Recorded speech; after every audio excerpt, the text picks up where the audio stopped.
That's wonderful. Track me.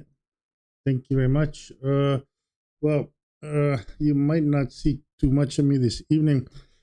Perhaps that is better. I just wanted to do a quick, really quick, hopefully less than 40 minutes on this Sunday, the 8th of September, to keep moving on in this interview because we're getting close to the end. And if you have watched our icons for this live streaming series, Disarticulations, we've gone from our beloved Karl Marx, from being lost in the jungle to getting some well-deserved R&R on the beach, and then meeting with none other than Fidel himself. And now tonight, Carl is on a Soviet Cuban tank heading towards Havana. So hopefully that will give us a little bit of energy. Let me see if our live chat is working.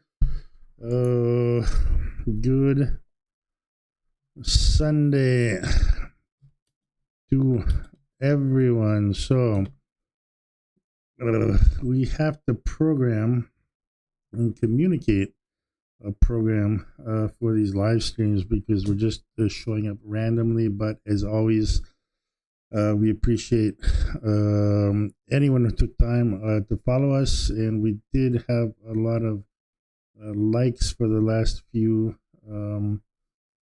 podcasts, so thank you very much for that. And I'm just running in live chat. Good Sunday. If anyone wants to send any kind of thing, feel free to do so. And I'm also going to introduce just an experiment.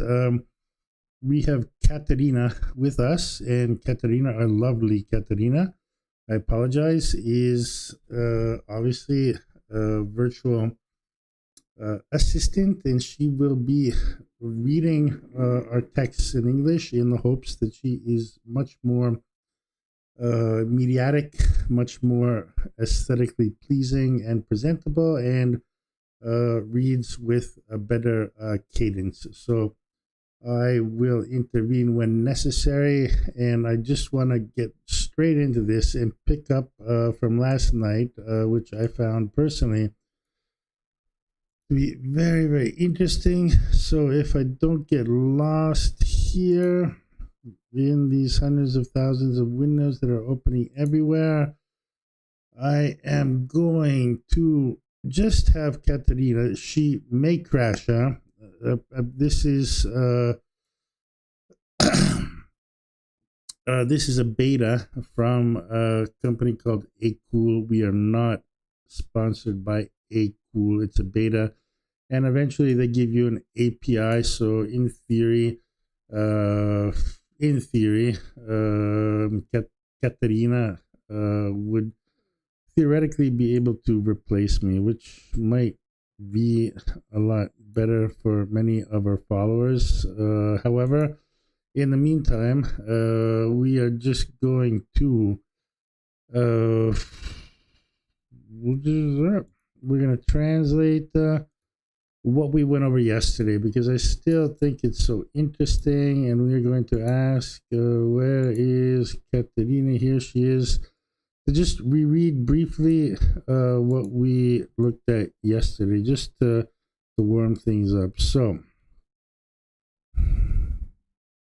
let's see how this works. And I have to remember always when she speaks, in order not to destroy everything, I'm going to turn off my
This is the crux of Deleuze and Guattari's criticism of psychoanalysis. It must stop understanding the unconscious as a theater in which parental figures express themselves, what they call the daddy-mommy unconscious. The unconscious does not delve into the family, but into the entire social field. It is a factory, not a theater. Marx is the theoretical operator of schizoanalysis. It's the social machine that codes the unconscious according to the mode of production of the bourgeois family. And now the unconscious has no timelessness like Feuerbach's cherry tree.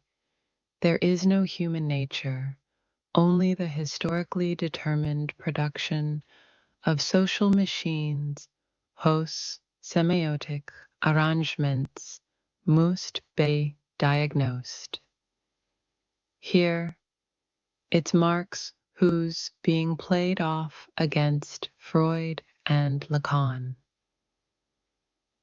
The unconscious is the historically determined production of a certain social machine, not an abstract grammar of mathemese, a symbolic structure, still less a storehouse of fantasies.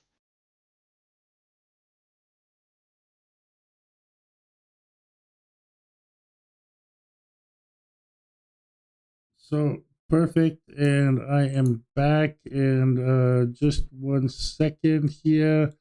Let me get that interview and shift it to another place. Katerina, I apologize for the delays, but apparently the server is very under stress, and we have to try a few times. But I do find her quite slow, methodical, and relaxing. So let's see if we can go on with her. And once again, the whole point there. And let me slip down to that.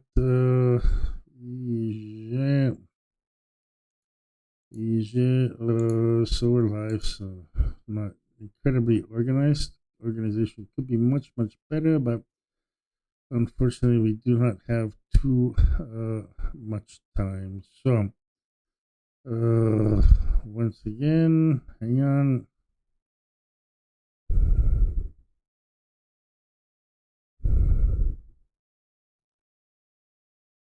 Still less a storehouse of fantasies. Perfect. And that's where we left off last night. So to pick up from there, and I will just quickly go over that. If Deleuze and Guattari are proposing this psychoanalytic Marxist production theme where the unconscious is not a theater, but it is a space of production. Therefore, you could kind of consider, like we said before, in Anti-Oedipus, the Oedipal triangulation, the Viennese Freudian family, between mommy, daddy, and daughter, son, whatever, the dirty secret sex, etc., etc.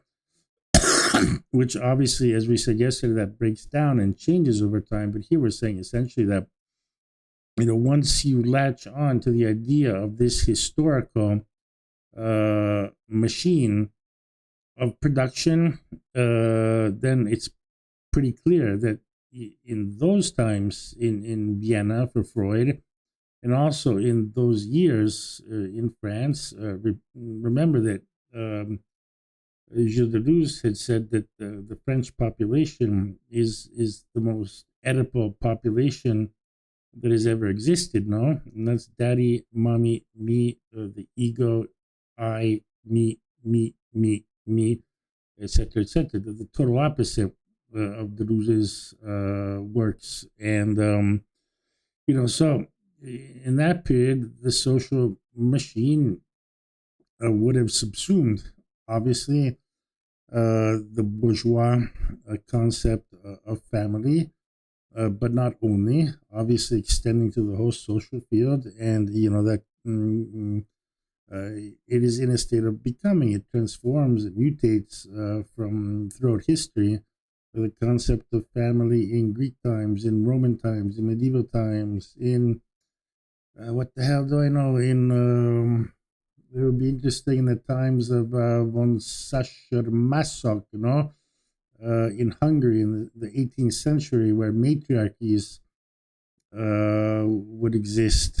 The Scythians, where the women ran society and you had women soldiers. And then, it's relative to the context, the social milieu, and the historical period in which we find. So, let me see. Katerina has disappeared again.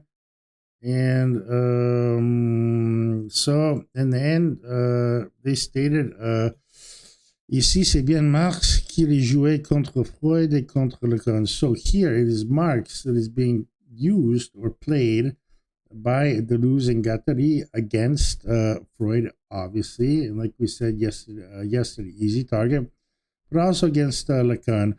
The consciousness is a production, historically determined production, according to a certain social machine relative to each epoch, and not an abstract grammar of mathemes or symbols, transcendental, eternal symbols, and not even reservoir for the phantasms. And the phantasms obviously are the traumas of our childhood, as posited by Sigmund Freud and also Jacques Lacan. So at this point, let's see. Let me check my windows out. If we can, Isabelle Gare intervenes, and she will answer this.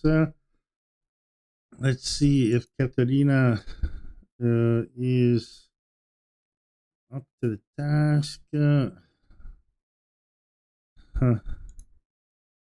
Let's try and translate this. Looks good to me. Katerina, can you do it? Come on.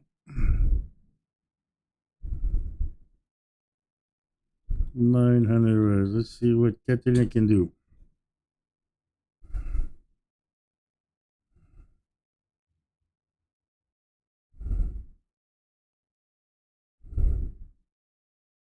I can try to reformulate here what is proposed in my book, underlining the angle of view defined by my of reading in conjuncture.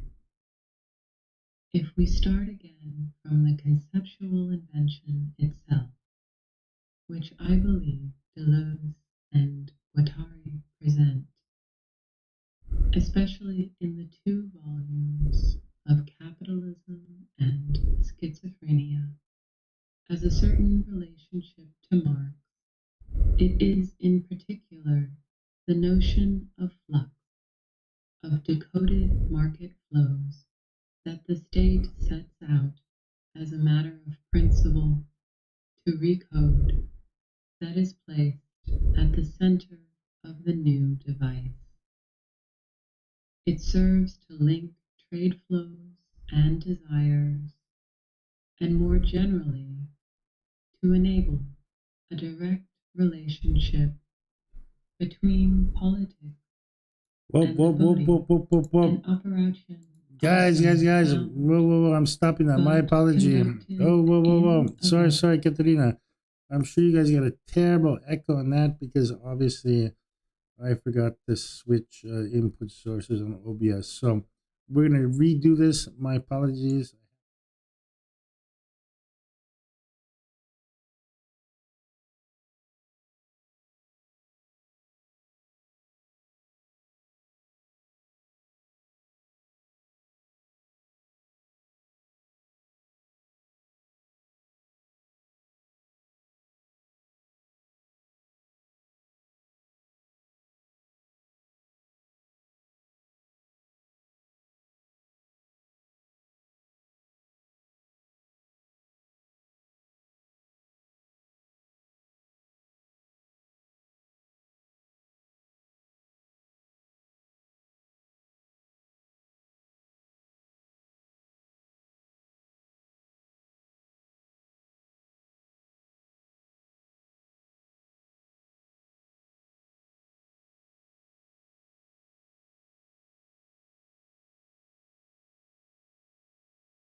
I can try to reformulate here what is proposed in my book, underlining the angle of view defined by my hypothesis of reading in conjuncture. If we start again from the conceptual invention itself, which I believe Deleuze and Guattari present, especially in the 2 volumes of Capitalism and Schizophrenia, as a certain relationship to Marx, it is in particular the notion of flux, of decoded market flows that the state sets out as a matter of principle to recode, that is placed at the center of the new device. It serves to link trade flows and desires, and more generally to enable a direct relationship between politics and the body, an operation also found, but conducted in a very different way, be Foucault. It is also consistent with a very particular sequence in capitalism, which saw Keynesian policies entrust the state with a margin of economic intervention to ensure a more equitable distribution of wealth.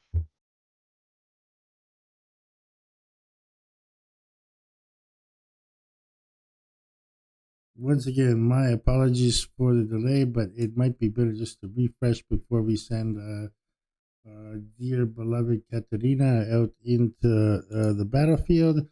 But what I want to do right now is I want to copy these translations. And Isabelle here. I like Katerina because she seems to be under the effect of a few drops at least of Xanax, but she does get into difficulty. But I like this kind of slow, calm speaking. It kind of hypnotizes me. So Isabelle here is adding that in the relationship to Marx, the notion of flux, obviously, or flows, everything is flows. We saw that yesterday to flux. The notion of flux of decoded market flows that the state sets out. So I'm guessing here, I do not know either of these people, but Isabelle seems to be, based on what we've read so far, a little bit more pragmatic, and Isabelle and Sauvagnargues seems a little bit towards the more theoretical or abstract. So, but we do know, what we saw last night, is this whole concept in the anti-Oedipus of flux and flows is very, very important. And decoded market flows that the state sets out as a matter of principle. And I repeat, our job not here is to analyze anti-Oedipus, but I already find that very, very interesting. Of decoded market flows that the state sets out as a matter of principle to recode, that is placed at the center of the new device. It serves to link trade. Let's see the French.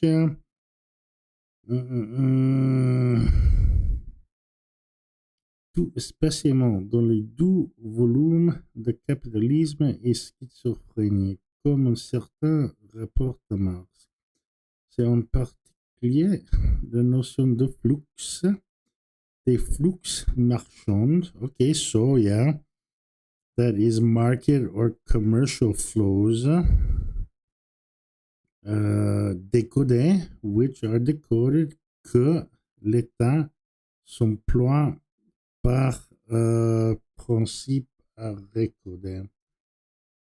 The flux marchand décoder que le temps. And here I think between French and English, because if I read that in English, in English this says schizophrenia as a certain relationship to Marx. It is in particular the notion of flux, we all agree on that, of decoded market flows that the state sets out. But hang on, wait, we saw this last night in French. This is not the same, I believe. Let's take a look again. C'est en particulier la notion de flux, ok, des flux marchands décodés. So my translation here would be, it is, Isabelle is saying, the really unique contribution to Marxism by Deleuze and Guattari is this concept of flows or flux, which we find in the 2 volumes of Capitalism and Schizophrenia, Anti-Oedipus and Platon. And there's a very specific, in particular, relationship to Marx. That being this very important idea or interesting new concept of flux, of flux marchand. We can say market flux.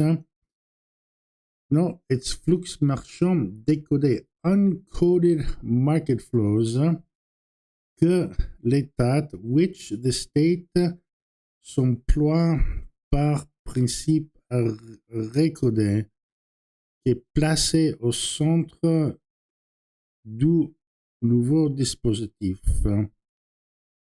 Certes, un apparenté flux marchand et désir. So I'm going back. We're doing like I'm sort of like a homegrown translation here. In particular, the notion of flux, of uncoded commercial flux or flows, which the state employs by its very principle to recode. So anyone having any knowledge of Anti-Oedipus and Emile Plateau will know about the state and the nomad, uncoded flows and recoded flows. That is the role of the state, is to code, no? And that's a classic in Deleuze and Guattari. The state must code to maintain its power. However, the state has fear of uncoded flows because uncoded flows are dangerous.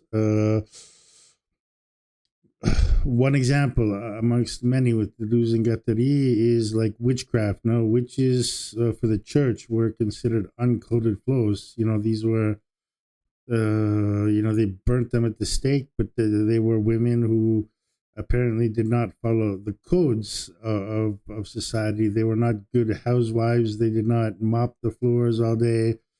They didn't accept their social status. They acted freely. They followed their uncoded flows and desires, and therefore they had to be eliminated because that could not dissipate, no, which would be very dangerous for a despotic society. So you had to take them and make an example of them, burn them at the stake, do whatever they did to them. But you do not want people following uncoded flows. The role of the state is to recode your flows so the state has power, no?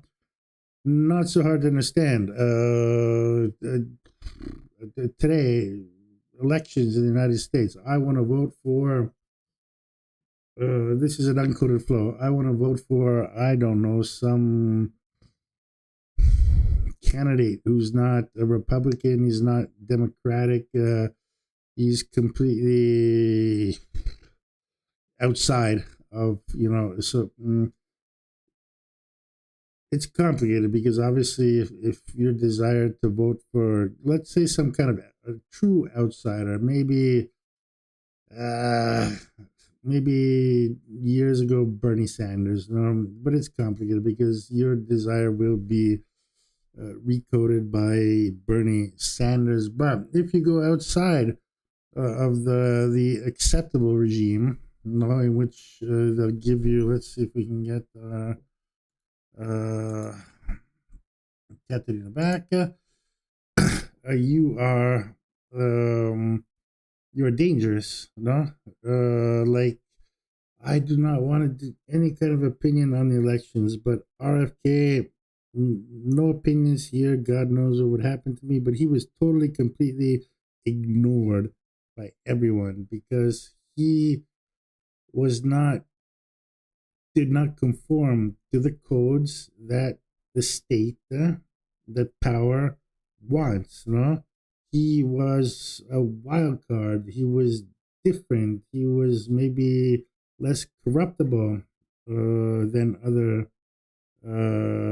candidates. So I wouldn't say that Bobby Kennedy is an uncoded flaw. Absolutely not. It's all a question of but. Like I'm just trying to explain very quickly this need which Isabelle is adding here, that our uncoded flows and desires will be coded eventually by something. It can be the state, but it can be on a personal level. It can be coded by all kinds of things. No, you have wild desires. You want to fall in love, and then maybe you meet someone you decide she's your future wife. So then your uncoded desire will be coded, and you will enter into a whole series of codes in which you have to have a healthy, normal bourgeois relationship. There are other couples or other people that that tend to loosen the codes and be coded in other ways. But the important point here is that Isabelle is talking about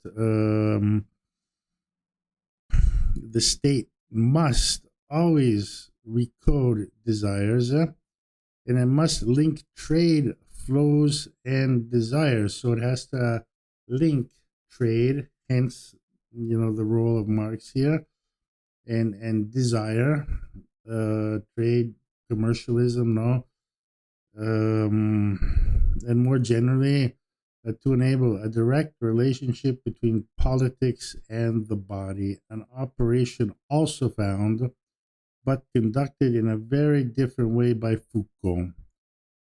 It is also consistent with a very particular sequence in capitalism, which saw Keynesian policies entrust the state with a margin of economic intervention to ensure a more equitable distribution of wealth. So, not gonna get too. I'm not an expert on Keynes, unfortunately, or fortunately, depends. But let me check our chat right here. Good Sunday. Anyone that we see? I'm gonna write any Keynes. Keynes. Is it Keynes or Keynes? Keynes experts out there.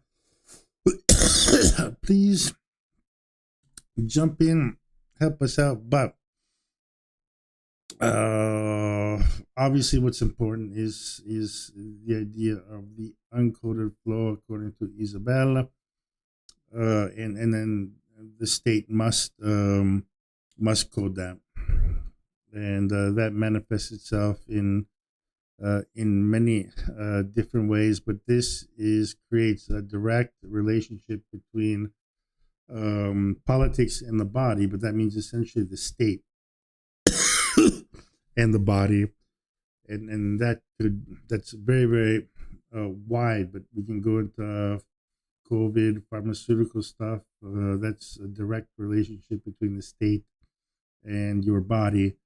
On much more humble levels, the coding of desire I don't know, Taylor Swift, no, that's not the state, but your uncoded desire will be coded into something, and that is a social thing, and it's obviously also a question of power. I mean, that's absolutely obvious. So let's see if we can push a little bit further with Isabelle, because we're just going to finish Isabelle's question tonight, and she's going to keep going here.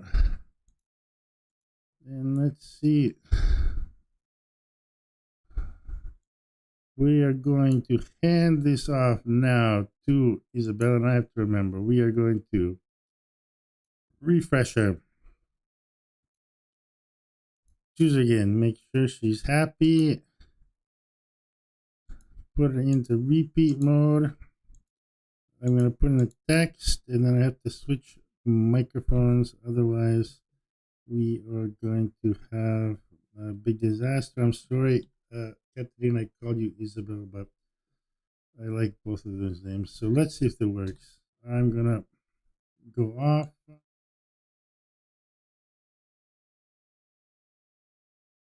This last fact is fundamental, marking the entire historical sequence that began in the post-war period. This state intervention is the presupposition of renewed critiques of the state itself in its authoritarian dimension and its new functions of control, but without any analysis of its economic and social function. As a result, the end of the Fordist parenthesis and the state's new role in economic and social liberalization render obsolete many of the theses of this period, which presuppose the permanence of a mode of growth and a social compromise that was in reality as relative as it was provisional.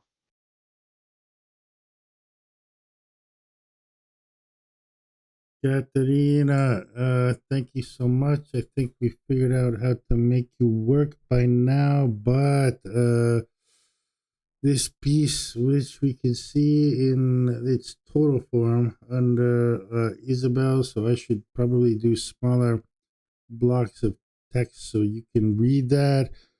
This is tough. This last fact is fundamental, marking the entire historical sequence that began in the post-war period. This state intervention, meaning the recoding of the uncoded flows of its citizens, is the presupposition.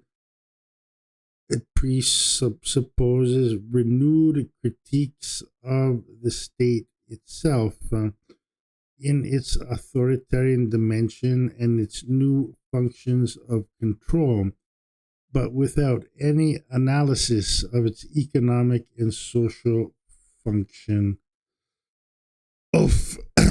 As a result, the end of the Fordist parenthesis and the state's new role in economic and social liberalization render obsolete many of the theses of this period, which presuppose the permanence of a mode of growth and a social compromise that was in reality as relative as it was as provisional. So,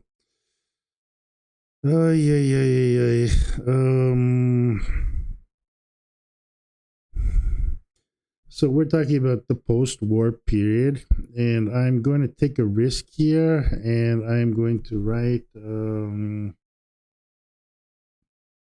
our live chat. Right, let me know what you think. I'm going to go on a limb here. In the post-war period in the United States and Europe, you have the baby boomer generation, and I had always kind of assumed that that generation would go on forever. Obviously, not forever, but for a long, long, long time, and that growth in capitalism would be constant, and it would continue to grow and grow and grow because the baby boomer generation after the war, were the first generation where they went to universities and they went out into the workforce and had many kinds of opportunities. But now in 2024, at least I understand that the boom after the Second World War of births, the whole baby boomer generation, and that also applies to Russia and China and the Orient, was an anomaly. It was an exception. It was not the rule. And now, as that generation fades away, the successive generations are in numeric terms much, much, much smaller. So this is a huge part of immigration in Western societies. That baby boomer generation was an exception. Growth is not going to be constant. It was just something that happened by contingence after the Second World War for obvious reasons, after the loss of lives, and that was not repeated. And obviously with the economic crises which echoed through the 70s, the 80s, the 90s, to the severe economic crisis in which we find ourselves in 2024. Quite simply, that whole, I think what is, sorry, this is Isabelle, what she's saying is that, this presupposition was relative. It was relative to that generation, and now today is completely different. If you look at statistics, in 30 years, the population of China should drop in half, and this is due to Mao's policy of one son per family. In order for a population to grow, you have to have, obviously, numerically, you have to have two females, two daughters, both of whom reproduce, and that is the basis for population to grow. But we know today that things are so expensive that to have one child and survive it is economically is almost a miracle. So, like she says, the Fordist parenthesis, so that whole concept of eternal growth and eternal growth, both in terms of population, both in terms of economy, was just relative to that period. Now it's fundamentally incomplete. So let's try and finish up our last part of our question, and then we'll shut things down. It's Sunday, and I'm sure we all have. Oh my goodness! Oh la la! Oh my goodness! No, ugh. We can't even. Oh my god! That's a very long answer. Let's go through one more paragraph from Isabelle, because even if we don't get to the end, at least for me, I find this very interesting, and these are definitely writers who know what they're doing. Let's see, Isabelle, we're going to refresh you. Don't worry.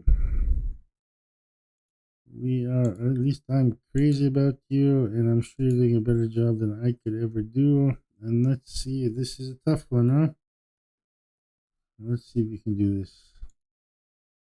Up, up,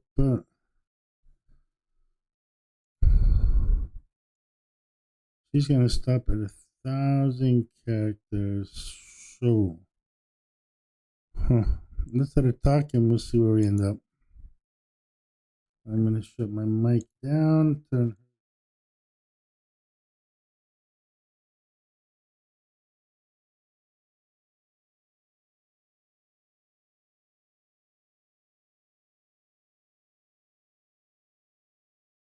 As for the Deleuze-Guattari analysis in terms of flows and the encoding, decoding of the latter, it seems to me to be part of this Fordist economic and political context. Both clearly perceived but not theorized as such. The reasons as much as the effects are fundamental.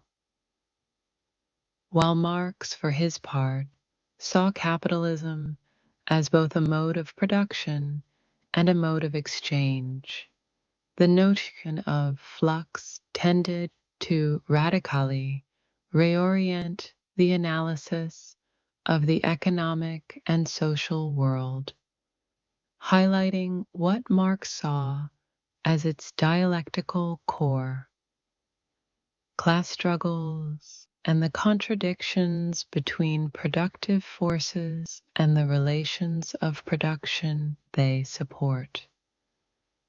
It's a theme of vitalist origin, recast and displaced, anti-dialectical and trans-historical, that will lead to the redefinition of a libidinal economy connecting desire and production, while the analysis of new working conditions and the social hierarchies linked to them remain out of the picture. This is not just a revival of Freudo-Marxism, but an invention in its own.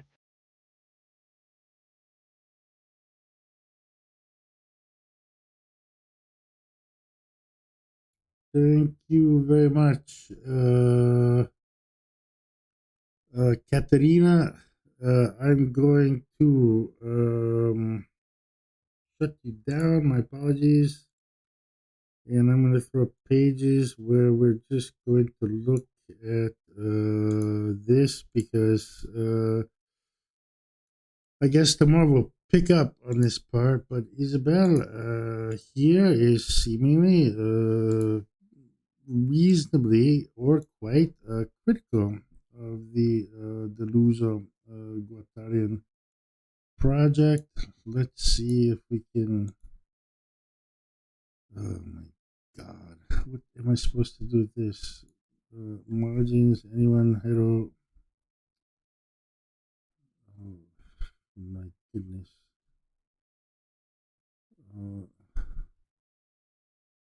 Yeah, but no. Yeah, this is locked. This. Here you go. Okay, so let's. Hang on. Let me cut off this thing here, and then I'm going to have to start cropping. I think, and it's not going to crop for me. Obviously, very bad. It's done to very, very bad, very, very bad.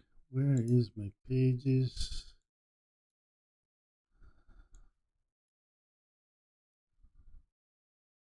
Ah, la la la la. There we go. I'm going to completely cover myself because this is important to see, and you should see the text. So, as for the is my microphone on here? Yes. Hopefully, let me lower that a little bit.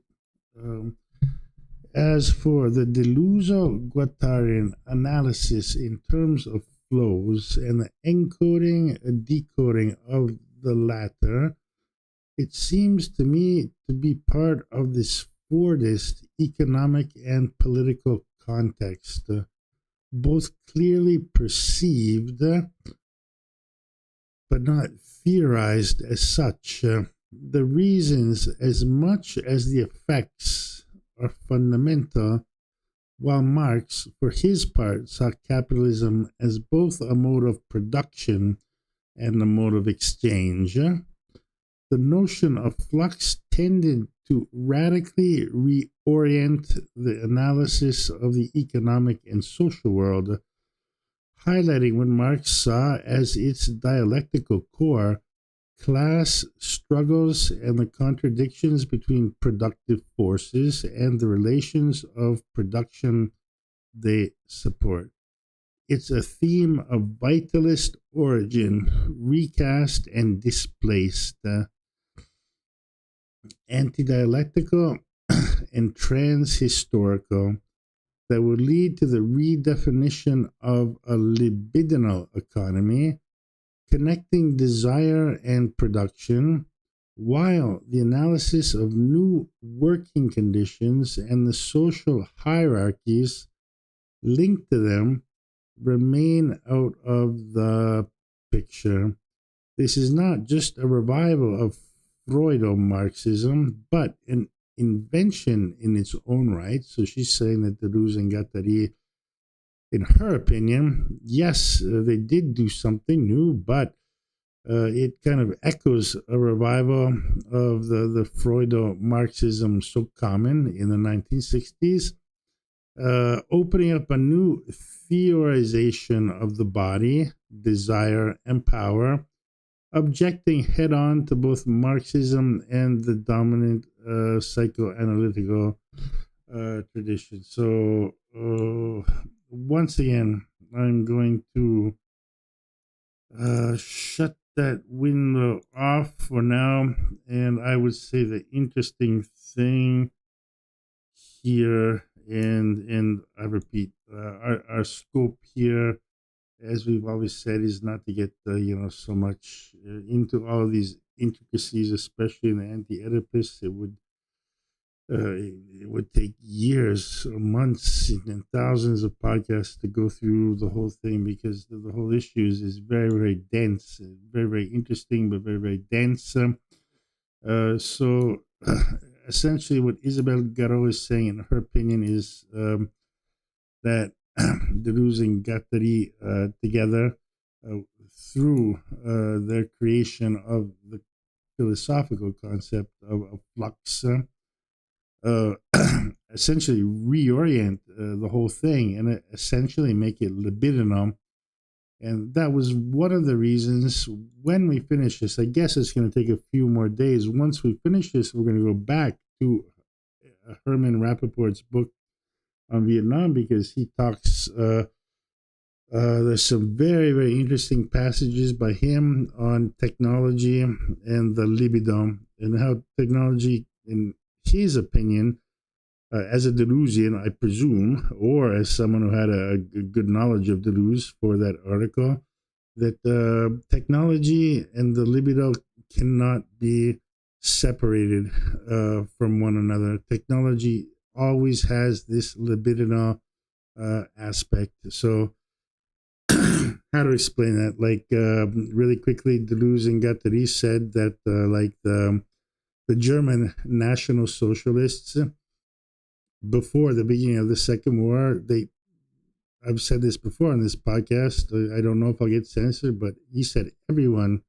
in Europe and England, even the United States, had a hard-on for the National Socialists. Why?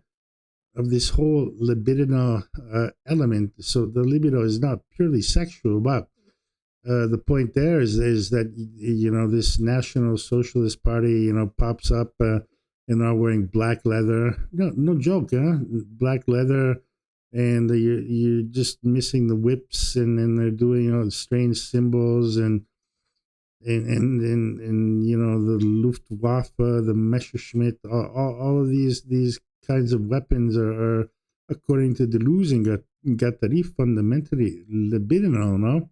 So before the whole catastrophe of the Second War began, a lot of people throughout the world were in awe of this kind of weird libidinal, quasi-sexual machine, with these guys running around in black leather everywhere, and with these all these advanced weapons, et cetera, and also Rappaport in his essay on Vietnam talks very directly about the libidinal relationship between the arms or weapons used in that war, and how different it was between the Western world and the Vietnamese, two completely opposing notions of arms, the use of arms. But he will talk about the libidinal investment of the machine gun, of encouraging soldiers to listen to rock music, to Jimi Hendrix, to make, special words for when you open a trigger, and this whole libidinal relationship to technology, which I find fascinating, and I have to shut down because if you accept that thesis from Deleuze and Guattari, which Rappaport picks up a big time, and cheers to him for that, then you're going to have to talk about today and that libidinal relationships to computers. Do I want to fuck my Mac? No, but is there a certain kind of libidinal relationship to a computer, to all the technology today? Is there a libidinal relationship to Snapchat? Yeah, maybe on Snapchat I can, I don't get into trouble and say too many bad things, but is there also a little bit libidinal relationship to Instagram, to TikTok? Is there a libidinal relationship to my telephone, et cetera, et cetera, et cetera? So I think Isabelle here is correctly pointing out that Deleuze and Guattari are insisting on these notions of flows, which are decoded, recoded by the state. However, her criticism is saying that, and that the change revolutionizes, it changes the whole axis on these discussions between Lacan, the unconscious, Marx. They did what they set out to do. They changed it. I mean, they made a massive shift in that, which unfortunately today it doesn't exist too much anymore. But it's a really interesting, would be a very interesting to pick up a lot of threads from all of these, in my opinion, unresolved issues. But at the same time, Isabelle is saying, in her opinion,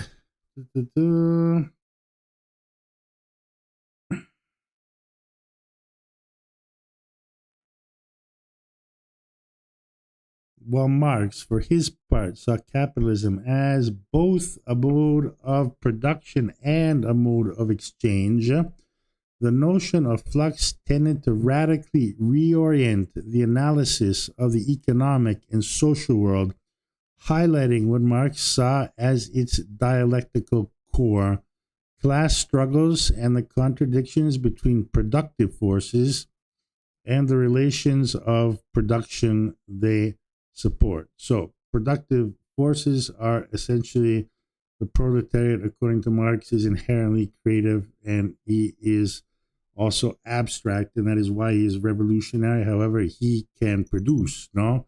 He knows his trade, he can produce.